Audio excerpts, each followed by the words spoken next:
kkooti evunaanyizibwa kutawuluza enkaayana ku bizimbe n'ettaka wano mu kibuga etandise okuwulira okwemulugunya kwonna okw'abannakibuga ku nsonga y'ettaka n'ebizimbe era ng'enteekateeka eno etandikidde Kisaasi mu ggombolola y'e Nakawa. Abatuuze abeetabye mu nsisinkano eno beemulugunyiza ku nsonga nnyingi naddala y'ekitongole kya Kampala Capital City Authority era kibalumiriza nti kyabagerekera omusolo mungi ku nnyumba zaabwe nga tebagusobola.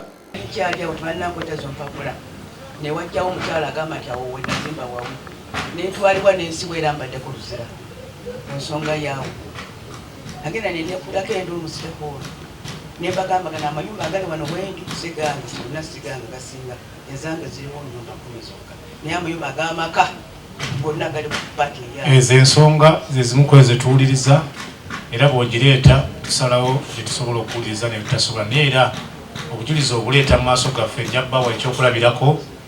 Waliwo omugagga mu kibuga wasooka emirundi 3 emirundi 3 kale kikimbaddeeza okubuuza kibanza omusolo nebawa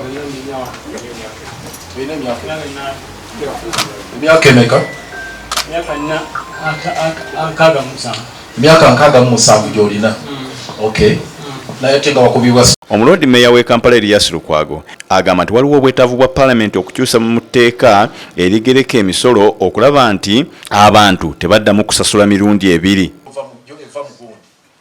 Mu mayumba gammwe ekintu ekyo tukiwanyeeko ebbanga ddene era abamu bangi ne batatutegeera nga waliwo abalowooza nti ffe tuli hape ne takisi n'omusolo guno nedda naffe tetuli basanyufu nagwo. Naye njagala mututegere bwetti tetulina buyinza bugujjawo ekyo kye twannyonnyola abamu ne bakitakitegeera tetulina buyinza erino etteeka lyakolebwa Paalamenti singa etteeka lyakolebwa Kcca nga tusobola okutuuza kanso singa ffe twatuula ddogwaffe ne tugujjawo tutegeeragana. Lukwagamba ensonga eno nabo baayagala dde ogikolako naye obuyinza obusinga buli mu Paalamenti.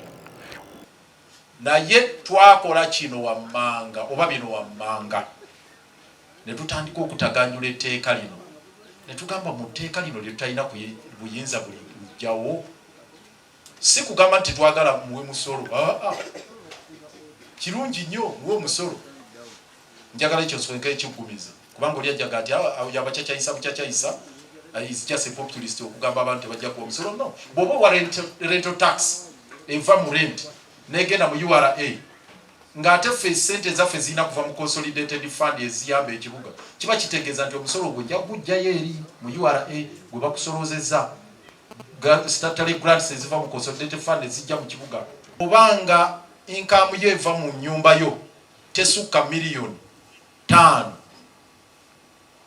gugibweko 4%.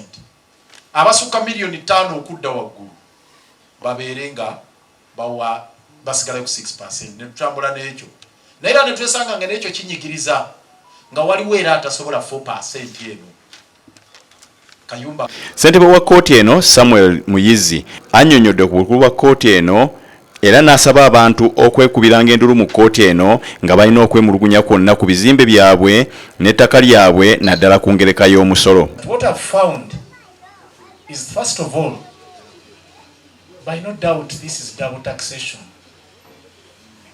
Omuntu okubanga omuggyako ssente URA nejja nemuggyako ssente rental income tax neekomawo ku nnyumba zezimu nga kiri ku income ku nnyumba zezimu nejja neegamba nti yatukuggyako property tax okusinziira ku nnyingi zaayo. Ndowooza ekyo okiraba bwe kifaanana nze kujja mu kkooti nenkiraba nti sikyabwenkanya ku nsonga eyo. Bwe naddayo kuba mu buvunaanyizibwa bwange tuba tukwatagana n'ebitongole bino ne bandaga nti waliwo engeri y'okulaba nti bo nga bakulembeze basobola okuteekawo policy position eraga nti oyo omuntu eyandibadde asasula emirundi ebiri tasasula. Entuula za kkooti eno za kumala emyezi 6 wonna wamu nga bakutuula mu ggombolola zonna 5